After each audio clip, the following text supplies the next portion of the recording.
United stand. I'm here with Charlie in front of Old Trafford, and we're going to be talking all things transfers in the Manchester United window, concerns for Erik ten Hag going into the new Premier League season, and what we think is going to happen in the Premier League season, where we'll finish with the cup competitions, where Manchester United will end up in the league, Carabao Cup, Europa League. Will we end up getting a trophy this season? We're going to be talking all of that with Charlie right now. But getting into things, first and foremost, Charlie, thank you for being here, obviously.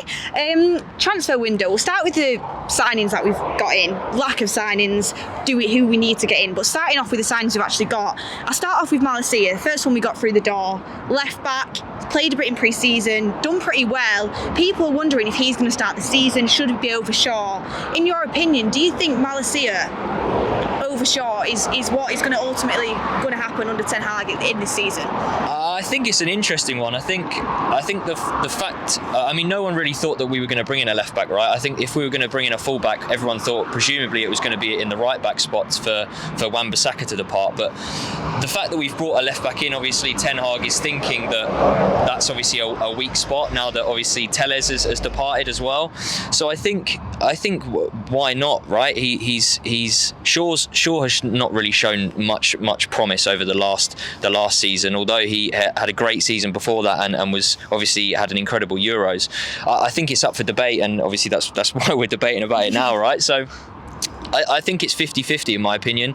I think the only reason Shaw might start the first game is purely because he was there and he's probably had more obviously chance through the previous seasons than Malacia. So yeah, I think again, I'm not sure if you think he'll start, but ultimately I think it's 50-50. Yeah, the thing with Malacia is, for me, he's done very well in pre-season. He's had a few rough patches. He's had some moments where I've been like, that's a little bit of not having the experience of playing for Manchester United and not having the experience against playing within that team. But I do think there's a lot of potential there, especially with him going forward, especially seeing Telles go out on loan to Sevilla. He's obviously up there with Luke Shaw as the two people that are going to be fighting for that left back spot. And to be honest with you, unless Luke Shaw brings back what he was doing, I would be starting Malacia. I think he looks a lot more aggressive, a lot more hungry to play. Luke Shaw is currently better and has better output, and defensively he's got better experience in the Premier League going against the wingers that we know that we're going to come up against. Malacia is not going to be used to that kind of talent, but I do think ultimately you will see Malacia take that spot off Luke Shaw. There's a reason why Ten Hag has brought him in. Yeah, I think that you say that right, that Luke Shaw will be that sort of Premier League proven over Malacia. So I think that will be something that maybe edges in his favour for him to start that first game or first couple of games. You know, it's kind of what you tend to see with new signings, is that you wean them in, don't you? They don't necessarily start the first couple of games unless it is that kind of marquee signing. Malacia is not really a marquee signing, right? So I think, as I say, in my opinion, it's going to be 50-50, but I'm sure he will get plenty of game time. Yeah, it is exactly. Moving on to Martinez, who was the next one through the door, and cost Manchester United the most money this transfer window. We've only seen glimpses of him. He played at Old Trafford here at the weekend, and he looked very promising. He looked decent, and I think Ten Hag's brought him in here to play left-sided centre-back. I think he's going to play. But starting on the Brighton game, do you think that's enough for him to start? And if he does start, who are you partnering with? It's a difficult one, right? Because there's obviously a large portion of the fan base are keen for Maguire to kind of be sort of disposed of at this point. Ultimately, I think at least we've got quite a few options, right? We've got kind of four starting centre backs in Lindelof, Maguire, Varane, and Martinez now. Obviously, he's going to be playing, or predominantly playing, that left side because he's left-footed, and I think you want to partner him with someone who is that kind of stopper of a defender, or that guy who's going to go out there and, you know, kind of be that cover for Martinez, who's going to be making these long switches and stuff like that, and being that more of a ball playing defender. We all know that he's obviously got the nickname the Butcher, so he is going to put in a tackle. But yeah, I think you look at styles and different style matchups and stuff, and I think maybe you never know, he could be a good partnership with Maguire. Obviously we haven't seen much, but I think in my opinion he has done probably, although he's only obviously had not that much time in pre-season, but ultimately I think our defence was shambles shambolic last year, and he hasn't even had to do much in order to warrant a start. I think when you bring in a centre back for that amount of money, why not start him? Player of the year at Ajax, looked pretty good. Definitely didn't see any issues with his height at the game at Old Trafford. Obviously he's going to come up against the likes of Harry Kane, Haaland, who he's previously played against before and done very, very well. So I think we'll get to see how he handles the physicality. We know how physical he is already, so I think he's going to fit straight in. And a lot of people obviously saying partner him with Varane. By far our best centre back in my opinion if he's at the top of his game. But the thing is with Maguire is he's consistently fit. He's rarely injured. It seems like Ten Hag trusts him. He has played better during pre-season. You've got to give him his dues. He's been better. He's not been at the level we need. But I think keep developing under Ten Hag, making that partnership with Martinez. I think you could definitely see a better Maguire start to come out, and hopefully Martinez and Maguire do become a good partnership, because Varane, I'd love to see him play, but you can't build a relationship with a player that's going to be injured every single week. It's just going to throw the defence line off its course, and they need to be used to each other at the end of the day. They need to know what they are doing. And finally, Charlie, getting on to the last sign that we've got, we're getting to the fact that we've not got enough signings through the door, but Eriksen has made a big mark. In the minutes he's played, his ball playing has been brilliant. He's been finding players that we've not been doing before. We've seen Hollywood passes go wrong under the likes of Bruno, but his Hollywood passes always seem to find feet. He's got great vision. Said he sees himself as kind of a Paul Scholes role, maybe sitting a bit deeper. Now he's kind of reaching the age of 30 and he's not going to be maybe being that attacking number 10. With Eriksen, do you see him playing in the pivot? Do you see him playing with Bruno? Do you see him playing instead of Bruno? Where do you see his position at United? I think there's probably quite a few positions that he could end up sort of accompanying, and there's obviously talks of him even in some obviously there's different styles, again different matchups, but even being sort of played as not necessarily a winger, but that almost wide midfielder position that Pogba was picking up last season. So I mean personally his best position will be whether it's a 10-8. I don't see him being kind of, not necessarily that we need a holding midfielder, but the person who's going to go and get the ball off the centre backs and being that type of midfielder. But I think he's obviously got bags of experience, is Premier League proven again, as obviously shown in, I think there's that stat of in the 21 minutes he played, he created the most chances on the pitch, which is obviously incredible. So hopefully that's obviously a sign of things to come. And ultimately I think there's a handful of positions, but I do think he will succeed in 99% of the positions that he'll play in. But I think anywhere 8-10, whether that is alongside Bruno, whether that's in replacement of Bruno, I'm not too sure. I mean, it's a difficult one, and I'm glad I'm not in Ten Hag's shoes when it comes to making that decision.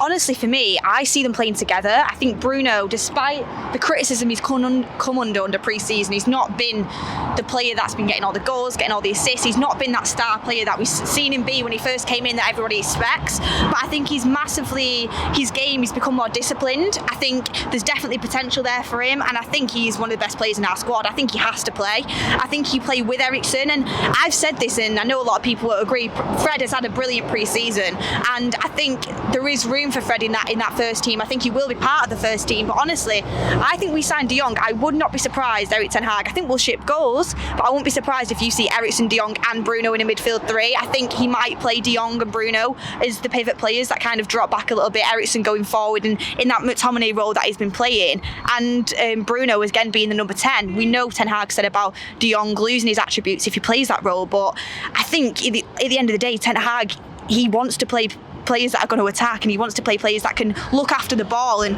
all them three players can look after the ball better than Scott and Fred. So it depends on what Ten Hag decides to do with them attributes, and that's what's going to be interesting if we get De Jong in. It does give him decisions to make, good decisions, because at the moment we know our midfield isn't good enough.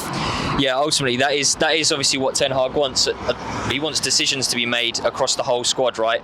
We obviously see kind of comments coming out about the obviously lack of depth going forward, but you obviously want depth throughout the whole squad, and you want the decision, you want them to give you a headache, right? You want it to be hard. You don't want to be able to be comfortable with picking the same team every single week. You want people to be putting in the work in training and stuff like that. So hopefully with the players that have been brought in, and hopefully as you say, we'll get onto it in a minute, but the players that could possibly be brought in with the remainder of the window, hopefully that they give him a headache in the team selection.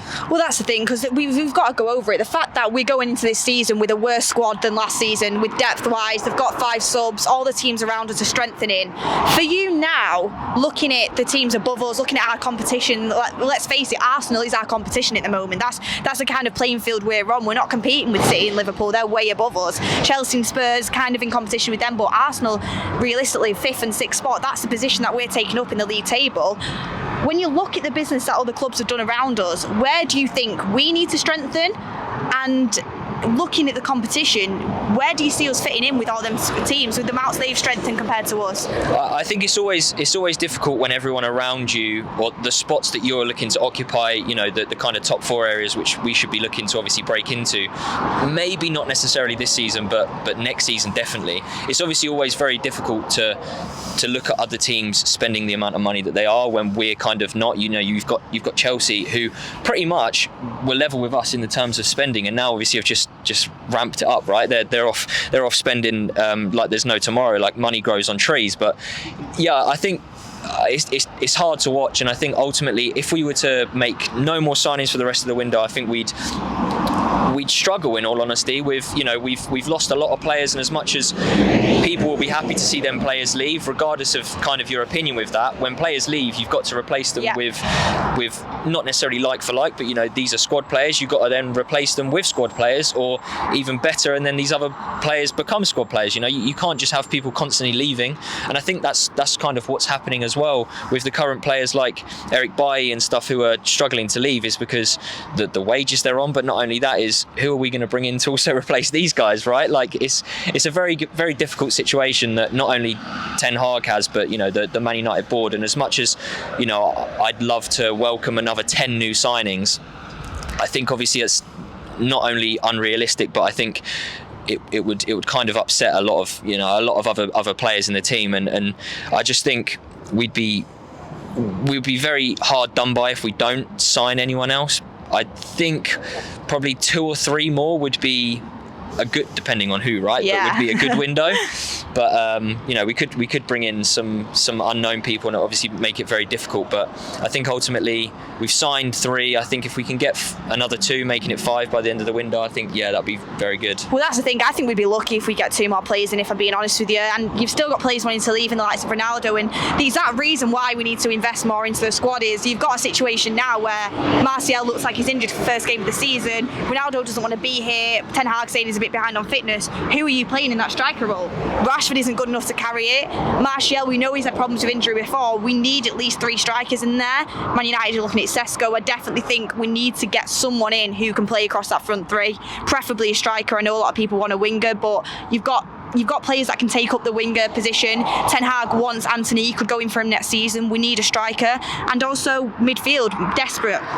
De Jong, hoping we get him in, but if that doesn't happen, are we really going to stick with McTominay and Fred for the whole season again? Surely you've got to get someone, but is that person been scouted? Is he going to be good enough, or is it just going to be someone that we pay money for and end up having to sell next season and not being able to sell because we've not done the research properly? So it's a never-ending circle. But looking at the league, where we stand right now, when you're Ten Hag, you look at Europa League, you look at the Premier League, surely you've got to throw everything into the Europa League, because you look at the Premier League and I already see 5 teams that are probably going to be ahead of us, and that's not even me being negative. Europa League is a way we can get back into that Champions League, attract players, a problem that we've had this season. Is that something that's going to be really important, not only for the development of players like Garnacho, players that we know are on the brink of breaking into the first team, but also to actually go and get yourself into that Champions League and get a trophy to get the team support? Yeah, I think, in my opinion, basically, yes, we should not necessarily put all our eggs in one basket to say, but should definitely prioritise the Europa League. Obviously, the group stages are notoriously, obviously, a lot easier than the Champions League, and I think a lot of youth will be played within the Europa League, I think, until maybe the latter stages, if we were to reach that. And it's obviously very difficult because you never know what kind of teams are going to drop down from the Champions League. Obviously, you get a couple of teams that drop down. So, you've got Arsenal in there alongside us as well. Yeah. They're going to be favourites alongside us, if not the favourite. And a better transfer window than us so far. Yeah, they've spent a lot more money. I know, obviously, a lot of money doesn't necessarily equate to obviously the players and stuff you're bringing in, but they have brought in, kind of proven talent in Zinchenko, Jesus, and a few others. But I think, yeah, ultimately when it comes to the Europa League, we need to go for it, right? There's as you say, 5, maybe even 6 teams that could be, and it's not even necessarily they're better than us. It's it's a long season, and it's there's teams like who are finished below us this season who won't have European football, that will obviously have just the Premier League and a few cups to fight for. So there's a lot of things to contend with, and I think top 4 would definitely be an overachievement for Ten Hag. A lot of people won't look at it like that. They'll look at, if we don't get top 4, even if we finish 5th, a lot of people won't be happy with that. But in my honest opinion, I think as long as we see improvement with the football and a style of play which we've lacked over the past couple of seasons, then that's obviously another positive. But people are look at stats and league tables and are very quick to kind of judge a season just by looking at if we were to finish 5th. But I think, the Europa League is definitely probably our best way at getting into that Champions League next year. 100%. And the thing is, you look at this season, and God, it's very windy here at Old Trafford. You look at this season and you look at the Europa League, the cup games, you've got the World Cup break in the middle, and our squad is thin. We've not got enough players in. I think that is what is going to cause us problems this season. I think we've got a very good manager there. I think we've got a manager that is going to take him a season to get his style of play instilled in this squad, instilled in the players, get everyone up to speed, and and kind of work out the competition as well, work out what you can do in the Premier League that you couldn't do in the Dutch League, vice versa. I think it'll take him a season to adjust, but we've got a very good manager, and I think if you would have given him a bit more money this summer, put some investment into him, you would have had a lot better chance this season it finishing higher in the table, getting further in the Champions League. I mean, it's so important to get a good start to that season, especially with the World Cup break going off. You want the players going into that World Cup off the back of a very good start to the season, positivity, and the only place I see us going wrong really is not having the players there and having a thin squad, having to rotate, and we know how much the drop off is when you go to the B team. A lot of the players that are playing in the pre-season B team aren't ready, and either aren't ready and have potential or just simply aren't good enough. So it's about getting that depth in the squad and looking at the other teams that have that depth in squad. And talking about trophies, Manchester United need a trophy. We've not had a trophy in a very long time, and this squad needs a trophy as well. Get the players behind Ten Hag, get the winning mentality into the players. What do you think with Manchester United? Do you see us winning any trophy? Europa League, Carabao Cup, FA Cup? My heart says yes, my head says no. That's usually the story of Man United, isn't it? Ultimately, kind of every season, whether we finish second or, kind of wherever, there's always that next season where we go, or I think, I fancy an FA Cup or a, Carabao Cup or something this year. But, these cups are, quite difficult and they're not easy to come by, and I think honestly Europa League might genuinely be our best shot at a trophy this year. We haven't been that great in kind of knockout football recently, but ultimately, as I say, my head, the sensible part of me is just like, I just think there's too many teams that are probably better than us within the Premier League for that to obviously even warrant top 4. And then FA Cup's difficult. There's always upsets within the FA Cup. So Carabao Cup is a whole nother thing. Like a lot of teams again play their kind of youngsters and B teams in that. So it's very difficult to say. Yeah, it is difficult looking, especially seeing where we've gone in the past seasons, getting to semi-finals, getting to finals, dropping out, and not having the best cup runs or getting excited and then dropping off. And the Premier League season, we've been so inconsistent for a long time now, last year being the worst. What we want as United fans, we need to see consistency. We want to see a good cup run. We obviously want to win trophies, but getting further into the competition, playing good opposition and giving them a game, I think that's really important. Like we saw at Old Trafford last season, Liverpool came here, City came here. You just saw Manchester United. It was horrible. You just saw them just get battered completely. We Crumbled. saw the players. They just didn't look up to it. They looked unfit.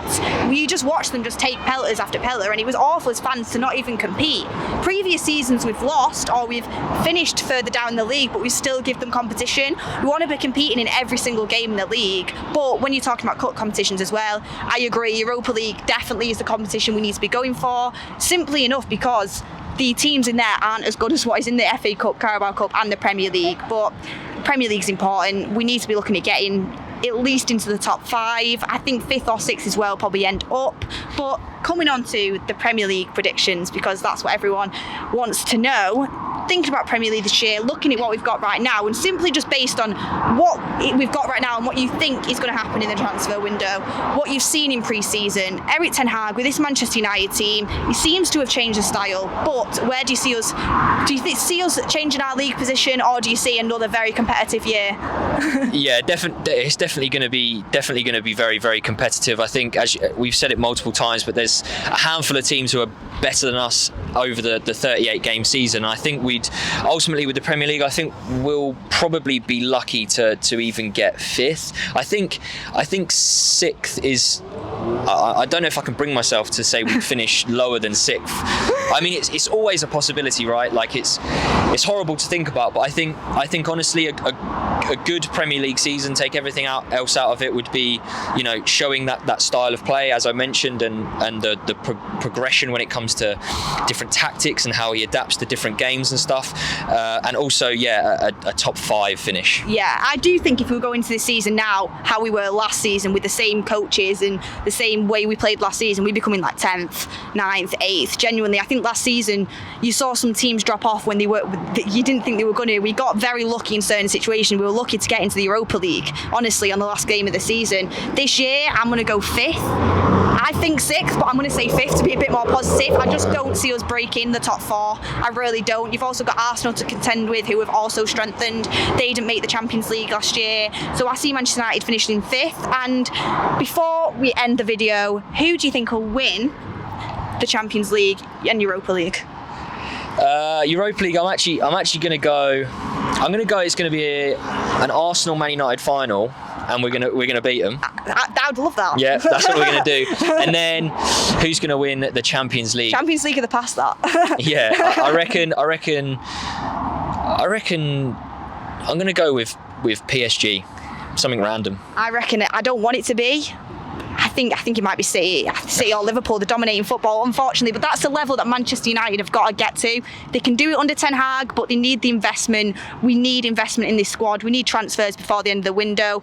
Everyone who's watching now, get in the comments down below. Where do you think Manchester United will finish in the season 2022-2023? Who will be your player of the year? Who will be the most improved player? What do you expect to happen under Ten Hag? And yeah, get all your predictions in down below. Make sure you like and subscribe, and we will see you on the next video.